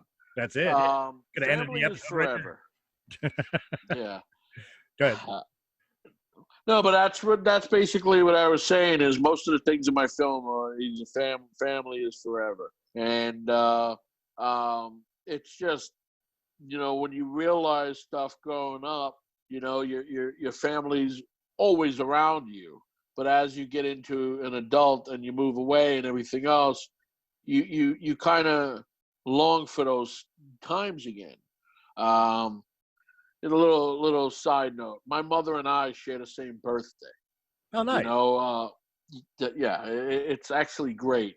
But most of my life, there was always a cake that, when I was a kid, it said "Happy Birthday, Mom and Tom," always on this big cake. And when I was a teenager, I was a schmuck because I always wanted, how come I don't have my own cake? I want my own cake. So now I'm living 3,000 miles away from my mother, and I miss that cake. Right. I miss having the "Happy Birthday, Mom and Tom" on that cake. And so it makes you think, again, family is forever, and that's yeah. But I do enjoy doing action movies. I do enjoy doing horror films. I enjoy, like, when I say family movies, again, even though it's family friendly, the Rack Pack's a family friendly movie. We just did a Christmas movie that's family friendly. So I try to do various things if it calls for me, and I get offered it, or if I'm writing it, or if I feel it, I'd like to try different things. Well, that was going to two questions I was going to come to. Obviously, the next project you're waiting on to be able to handle, obviously, is Chinatown to Chinatown. Well, that's not my next. That's down. I have about 3 projects that I have to do within the next few months. Okay. And then I got 4 movies coming out. One of them is Big Freaking Rat. We mentioned that earlier. There's a movie called The Stepdaddy, which is a loose remake of the 90s version of The Stepfather, Okay. starring Vincent Ward, who's phenomenal in the movie. There's a film called The Amityville Harvest, and then there's another movie called the Christmas movie. Did I say that? The Christmas movie? Christmas movie, Rat, Amityville, and The Stepdaddy. Those 4 are coming out this year. Okay. So I'm excited about that. We just had Nation's Fire came out with Bruce Dern and Chris DeGrati. And there's a movie streaming on Netflix called The Hard Way, that behind me. I wrote that film. I was supposed to direct it, but schedule. So I'm happy the way it came out. Well, the two questions I was going to ask was once these films are in the can and out, the 4 films you're waiting on plus the Chinatown to Chinatown, what would be next? Like, what would the genre be that you would want to go to next? Would it be like sci-fi, Western? Like, what would be the new I'd love to do a Western. I got a great Western script, but it's all about, some of the people that I work with, some of the executive producers, it's all about what they need also, because I work for a lot of distributors that handle certain things, and they'll come to me and they say, hey, what do you think about this? Well, I'll pitch them something and they'll like it, and they'll say, can you do that? When can you do that? And so I did a sci-fi anthology movie with a few guys, with a couple extra filmmakers, Joe Castro and Steven Escobar. It's a movie called. We know him. Yeah, I love Joe Castro. Joe Castro did all my effects for the last 7 projects I've done. Very nice. He did a movie. We did a movie together called Xenophobia, where we produced, all of us produced the whole movie. It's an anthology, and we all directed a segment. I have my segment's the last one, I believe, out of that. Okay. And that's a sci-fi film. What else? Would I want to do a Western? Absolutely. I'd love to do another sci-fi, but right now, I think the next group of movies on the slate is 2 other horror films that I have to revisit. There's an action thriller that's coming up. There's a comedy that I'm producing, and then there's a few other ones that are on the plate, but we'll see where they go. Well, you know what? I'm curious about the Western thing. I want to dig about this a little bit here. And the reason being is actually the episode before yours that is already released, I revisited with a predominant Western director, Bill Foster. And Okay. Bill is working on a new film, getting ready to release Showdown at the Bonzos, as well as a brand new film, which the title is escaping me at the exact moment, but he's in pre-production for this film as we speak. And I asked him the same question. Because you are a Western fan, I'm going to ask you the exact same question. Which type of Western would you want to create? Would you want to create a Western with known established Western personalities, i.e. like Doc Holliday, Wyatt Earp, Billy the Kid? Or would you want to create a mythos within that Wild West feel of a completely original character, unknown, untied into the Wild West history? Great question. Well, the story that I have that I want to do has nothing to do with like famous people from the era, but it is in the same realm. Okay. But I would love to tell a story of something that we don't know about yet. I think my favorite Westerns of all time, I mean, I think Western movies are great, but I think the two, my 2 favorite Western movies, I got to say that because some people will be like, what are you talking about? Right. Outlaw Josie Wales Okay. and The Unforgiven. Those 2, to me, are what Western should be. Then Silverado's a great movie. Wyatt Earp is a great movie. Tombstone is Wyatt Earp on crack, which is great. I mean, it's it's all action and great. I mean, it's a great Western, absolutely great. But it's a complete action movie Western. Right. There's no. I like story. I mean, one of the greatest things with Westerns to me is the atmosphere. You just can't keep going and shooting people and fight. You gotta, let's look at the landscape, because that's what made it the great frontier. the beautiful scope of everything, the way they shot the movies. Just, you know who did it great? Tarantino did. I'm gonna say The Hateful Eight. The way he shot it was just. I wouldn't have did it in the snow, but I know the snow played a big part in it. But just the landscape and all. But his Western was pretty much Reservoir Dogs in the West. Right. You know, it was basically almost the same story. I would give credit to Robert Zemeckis. I mean, even though the film wasn't necessarily meant to be a Western, as far as like aesthetic wise, Back to the Future 3, I think take away the time travel aspect of it, and just the way he shot Hill Valley in 1885 was very much a feel. Back to the Future trilogy is one of my favorite go-to trilogies. If it's on cable, no matter what time of day, no matter when, and I must have seen them millions of times. Well, millions is a little bit exaggerating, but I must have seen it just hundreds of times. I'll just leave it on because I think Back to the Future 1 is a perfect film. Back to the Future 2 I can't argue is a genius film. Back to the Future 3 is a good movie, but it doesn't get the respect as the other two because when it came out in the theater, they did the same thing that they did with The Matrix. People don't want to see, if you're going to do part 2 and part 3, wait a year. Wait 2 years, then put them out. You don't need to put them out within 5 months. Right. Because people are like, I don't want to see it. And that's why part 2 and 3 of The Matrix were like, okay. You know, I can't wait to see the fourth one, though. I'm excited about that. You know what, though? I kind of have to argue a little bit for the Back to the Future. Yes, 1 is a perfect film. There's no argument there. I think 3 was better than 2.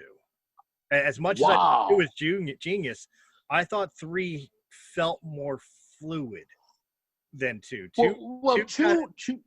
2 felt like it was kind of cramming a lot in at the same time. Kind of the same argument we made with episode 9, where it was a solid story arc, but they shoved too much into that one chapter. But you gotta, this is where it gets really, really genius. They made 2 4 years later. Okay? Right.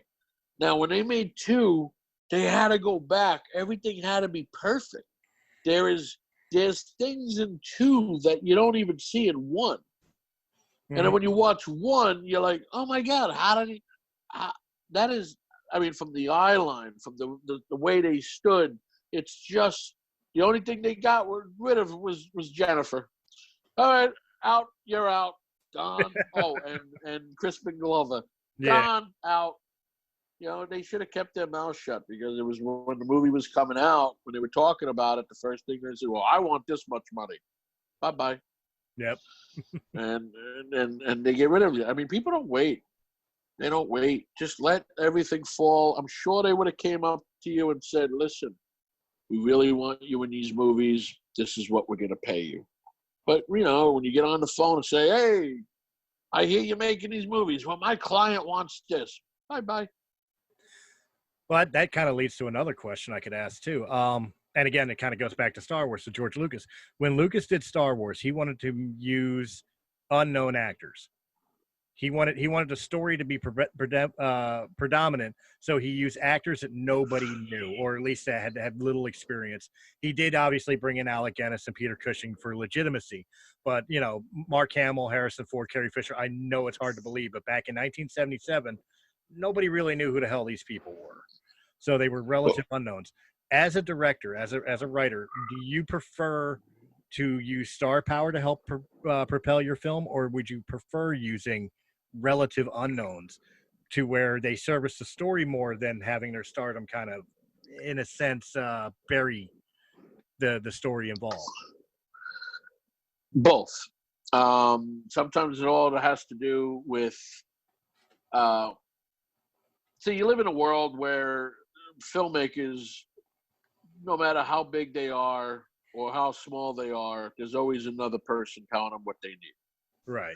So even Spielberg, even everybody else. I mean, Spielberg will, I want this person in the movie. And then, well, we can't put that person because that person can't sell a movie. you're going to need to put this person in the movie. So you get told what the distributor needs in order to make his list, make his laundry list where he can sell the movie. Having unknown actors in a film, I think is great. I think if they can act and they can do it, just like going to get a little controversial here.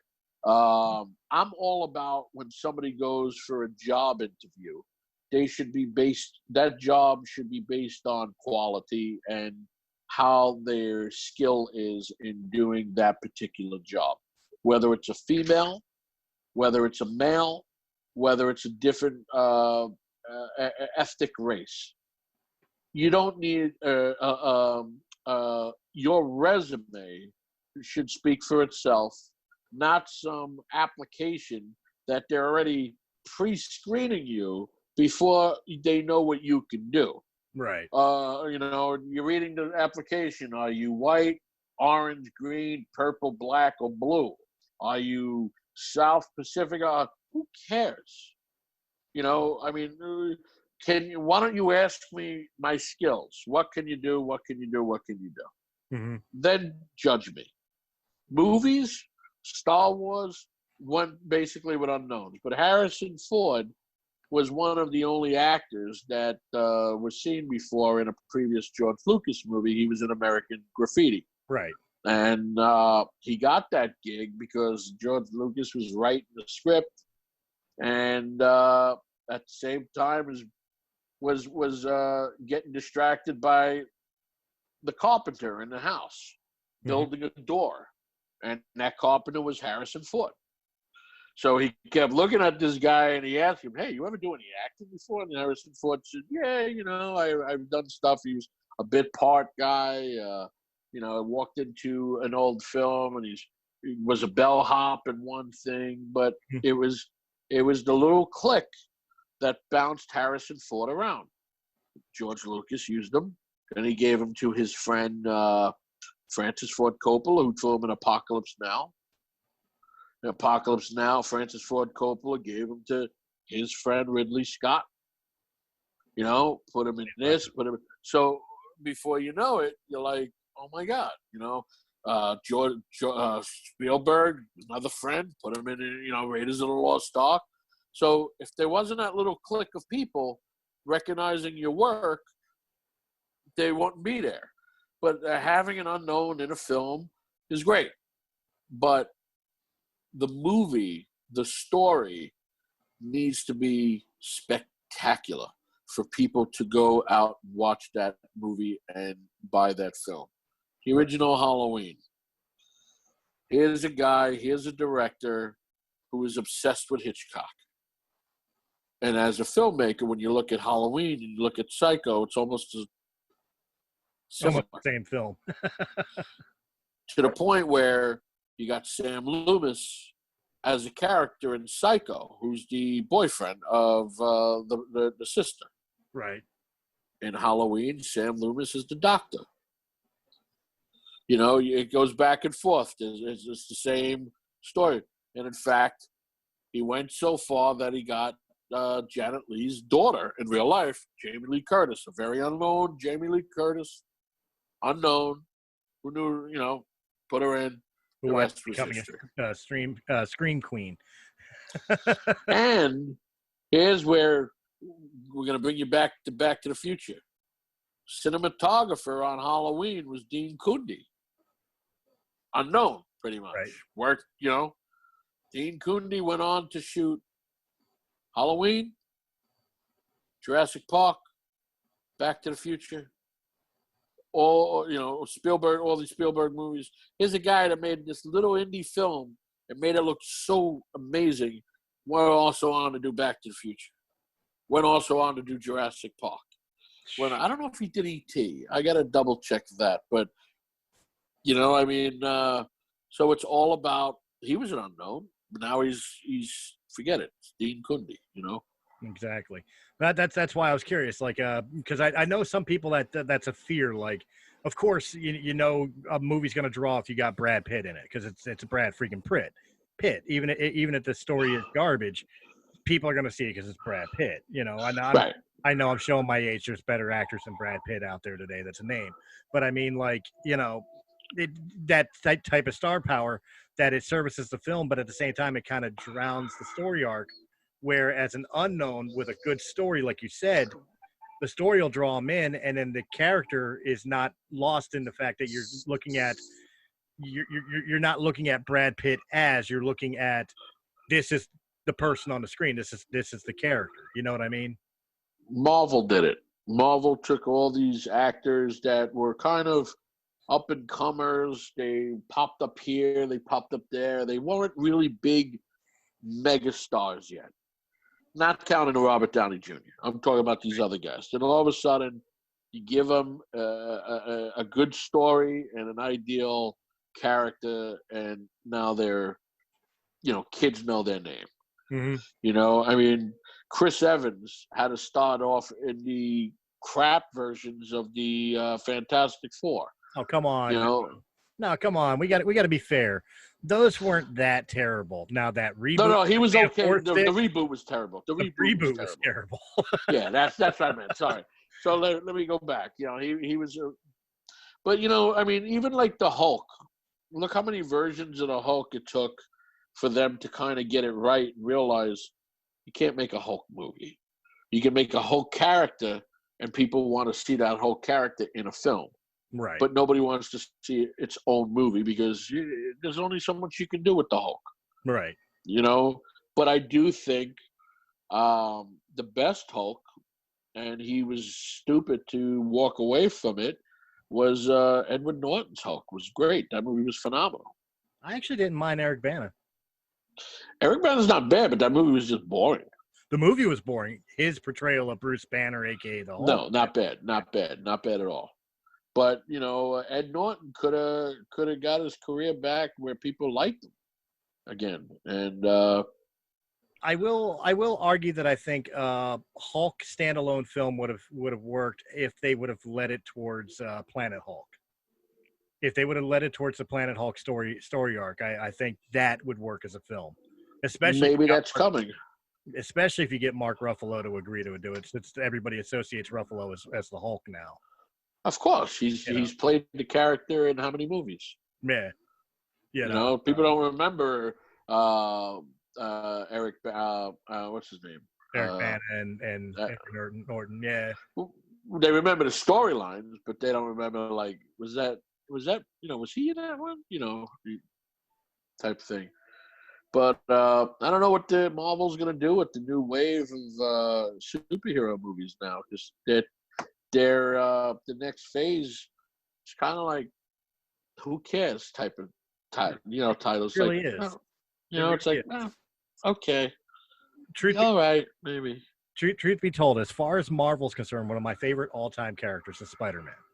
And I do know that Homecoming was a phenomenal film. And, of course, you know, Tom Holland's performances in the Avengers films and all that, and Captain America Civil War, phenomenal. I own the Spider-Man Far From Home on Blu-ray. Truth be told, I haven't watched it yet. I own it. I haven't watched it yet. I'm told it's a great film, but I've kind of gotten burnt on Marvel. And the reason I'm burnt on it is because I don't know what the next story arc is going to be. And I don't see what you're going to do that's going to top what you've done. Well, all the story arcs ended with with Endgame. Yeah. So now everything's new. Mm-hmm. I know they were starting off. We were actually going to see a Scarlet movie, but it goes back before the Endgame storyline. Mm-hmm. You know, and then wait, he made two movies, right? It was Far From Home, and the other one was Homecoming. Yeah, Homecoming was the first one, right? Yeah, to which I give a hella credit for, is they started it off with him already being Spider-Man. We didn't have to go through the whole Uncle Ben getting shot again, him getting bit by the spider again. We didn't have to go through that. We came into a world where Peter Parker was already Spider-Man. You got to watch that movie. Michael Keaton's phenomenal in the film. I did. I watched Homecoming. I never. I thought you said. I haven't watched Far From Home. Far From Home. where he takes on Far From Mysterio. Home, yeah, it wasn't bad. It was good. It was a good film, but Homecoming is a much better. Just like, to me, I fight with all my Avenger friends. I like the one that was before Endgame. What was the one that came out before Endgame? Infinity Wars. I thought that was an amazing film. It at the very end of that film captured so much emotion, and you're like, wow, this movie was good. Endgame was like, it was good. It was a good movie, but the directors of the Avengers last two films, what was it? The Russo brothers, correct? Yes. The end of Infinity War, the most heart-crushing thing was Peter begging not to go. I was crying. Like, I'll admit it, man. Somebody was cutting onions in the room next door because I was dying in Infinity War with Peter. But then, like, a month later, the Russos came out and it then described what Groot was saying to Ricky Rocket, or Rocket Raccoon, rather. Excuse me. To Rocket Raccoon. I was like, the guitarist is in that movie too, right. Ricky Rocket. Told you I'm an '80s head, but he's fading away, and he's I am Groot, and the way what's his face is selling Rocket's emotions and stuff. When the Russos brothers came out and described that what Groot was calling him was father, dude, that destroyed me. Yeah. That absolutely. Avengers Infinity War, again, kind of making a callback. Avengers Infinity War for the Marvel franchise is their Empire Strikes Back, and I will blame anybody who argues with me about that. Yes. That was truly a phenomenal film. You know, the one thing with that I'm interested in seeing, but I don't want to see another reboot. I really don't. Right. Is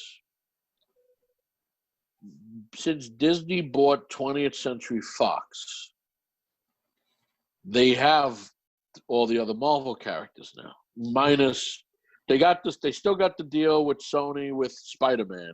Right. But they got the X-Men. And now they could put the X-Men in anything. But I just don't want to see the beginning again. I don't want to know again. It's one of those things like, oh, come on. I would rather see them connect the pre-existing X-Men stuff into the Marvel MCU. And I think they have the way to do that. They've got Deadpool. Deadpool could connect it all in. Yes. But as far as the next phase of Marvel film, if Marvel really wants to catch me, forget Captain Marvel, forget next Spider-Man film, forget all those types of things. You want to capture me in the new phase, and you want to give me an anchor that'll make me say, now I want to see where they're going to go with it. Give me a Moon Knight movie. Moon Knight is Marvel's Batman. If you don't give me a Moon Knight movie, you're not giving me anything. I was just telling a friend of mine, it'd be great if Disney turned around and bought DC. How crazy would they be to mix characters?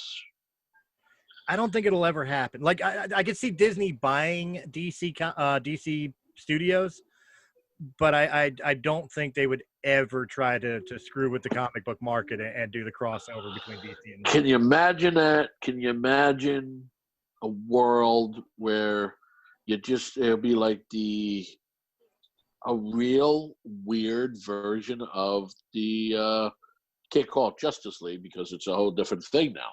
Right. Can you imagine every character, in there, this Ant-Man's with this guy and this guy, Wonder Woman is with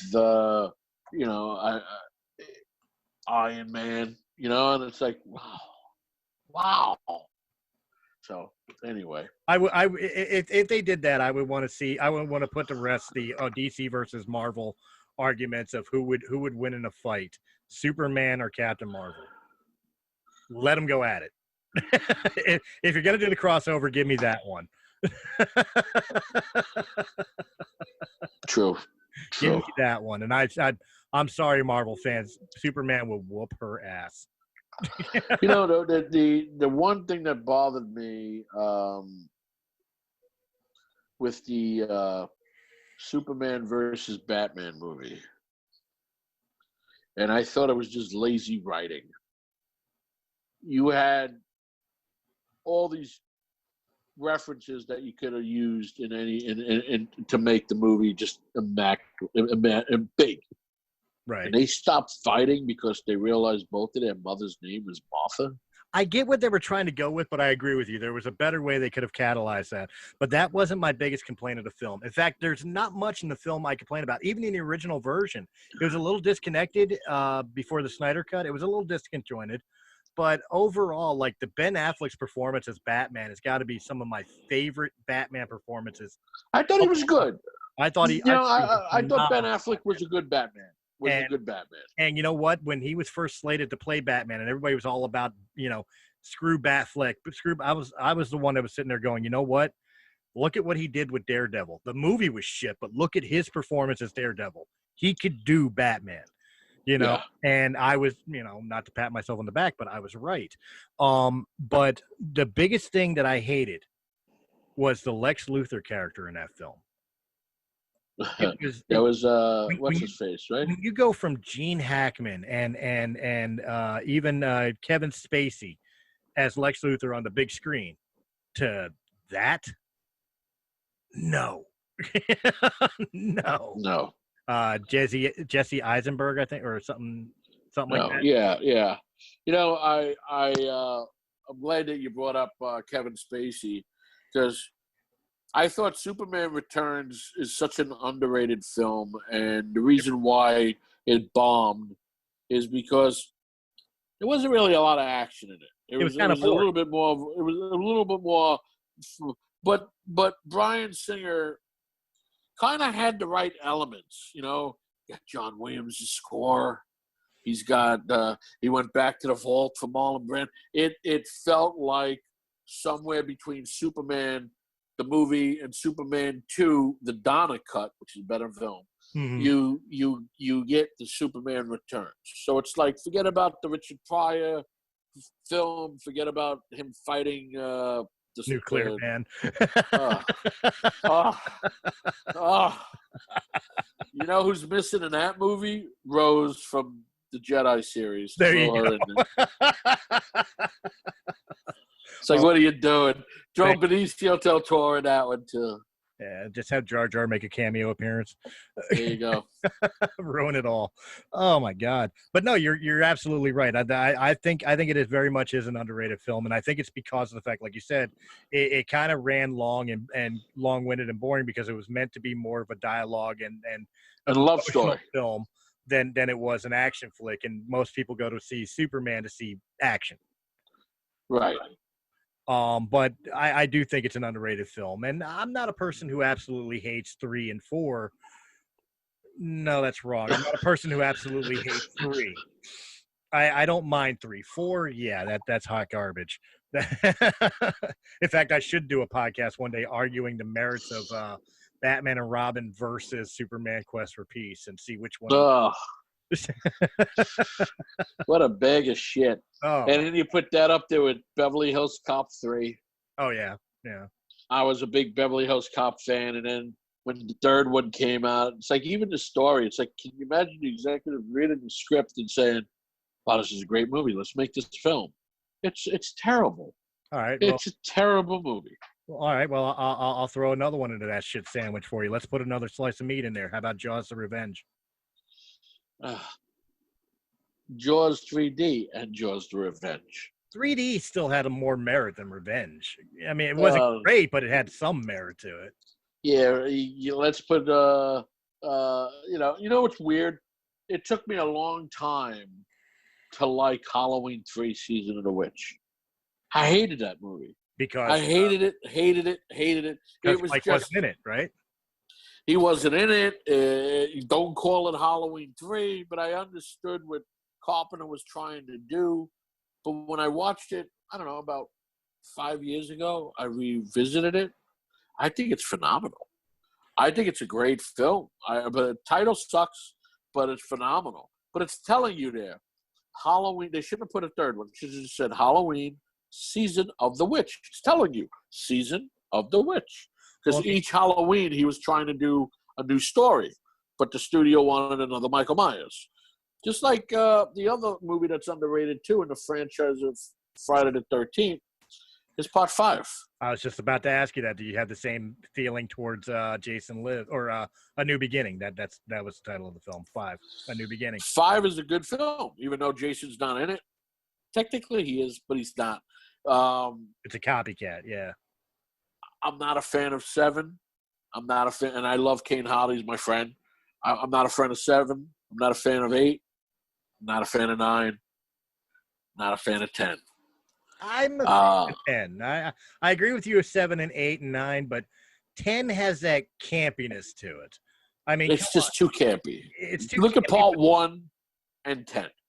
Look at Part 2 and 10. Oh no, I Look at Part 3. I don't watch Jason 10 with the same, I want to be scared and feeling that intensity of 1 through 4 or whatever. But I could watch Jason X for comedy relief. The first 6 movies were great. I'm a fan of the first 6 movies. I'm a person who still argues it should have ended at 4. I mean, you called it final chapter for a reason. Hey, then we got The New Beginning. True. But and then Jason Lives. If there was any film I think should in the horror genre that should never have existed, truly ever existed, in my opinion, this is my opinion, is Hellraiser Bloodline. The 4th. That was directed. Wasn't that directed by Alan Smithy? Even he thought it shouldn't have been made because Alan Smithy's the name that we use when we know it's a bag of shit. When you put Hellraiser in space, come on. There's a few films I produced and I did that because of the executive producers or the distributor had to do it and change certain things. I wish I could go back and direct it by Alan Smithy, but what can you do? It's done. It's done. I mean, it's very to be fair, and it's kind of when you brought up Beverly Hills Cop, it's almost fair to say that by the end of a franchise, it's almost always goes to garbage. Very few exceptions. I would argue, like Lethal Weapon, I think stayed strong through all 4 films, as an example. Oh, wait, what's going on? I'm gonna end up losing you because I'm on a low battery here. If you want, I would definitely say this then. If we're gonna lose it, we'll go ahead and end this episode here. Why don't you go ahead and tell everybody where they could find you if they want to get in contact with you, and of course what you have up and coming and where they could check it out. Great. People can find me at churchhillproductions.com. I'm on all social media at Thomas Churchill. You can find me on Facebook, Instagram, Twitter. Just keep, coming to the websites and Facebooks, and you'll see other movies coming out. Or Google me. I hate saying that, but yeah, Google me. You'll see other things that we're doing. There's a big freaking Rats coming out this year. The Halloween, the Amityville Harvest. There's a lot of cool things coming, so I'm pretty excited. And I'm pretty excited to see the next stuff that's coming up on the next slate. And again, also keep an eye out for Chinatown sometime next year. And, it's been an honor to be on your show, man. I had fun talking to you. Oh, absolutely. I had a blast just breaking off. Normally I try to do interviews on this show, but you and I just had fun talking film in general. I definitely want to invite you back on as a part 2 interview to get into know more anytime you want. Absolutely. Anytime you want. Absolutely. Thank you. I had an absolute blast. And guys, of course, you can find this episode here and all episodes of Breaking the Fourth Wall right here on Realm of Mist Entertainment's YouTube channel. Like, share, comment, subscribe. Check out all the other great podcasts, Realm of Mist Entertainment. And, of course, for our audio-only fans, you find us on Anchor.fm, Apple, iTunes, Spotify, Pandora, iHeartRadio, anywhere quality podcasts can be heard. I will be sending you the links to all of them as soon as they are up and produced. And, guys, of course, thank you very much for hanging out with us. Look for part 2 of this interview coming out very, very soon as we schedule one out. And I will catch you on the next Breaking the Fourth. Thank you very much. Be well. God bless. God bless. Have a good one, guys. You Hey guys, it's Chris from Realm of the Mist Entertainment. If you enjoyed this video, please hit that thumbs up button. Like, share, comment, subscribe. Check out all the other great podcasts that can be found on Realm of the Mist Entertainment's YouTube channel or our sister channel, Sounds Dicey Gaming, for all your tabletop needs. And if you prefer your podcast in audio-only format, check out Realm of the Mist Entertainment on Anchor.fm, Apple iTunes, Spotify, Pandora, or wherever quality podcasts can be heard. To our Patreon supporters, we thank you very, very much. And if you're interested in being a Patreon supporter, please go over to patreon.com/Realm of the Mist, and just $1 a month gives you exclusive content and helps our channel out greatly. Guys, again, thank you very much for joining us, and we will see you on the next episode.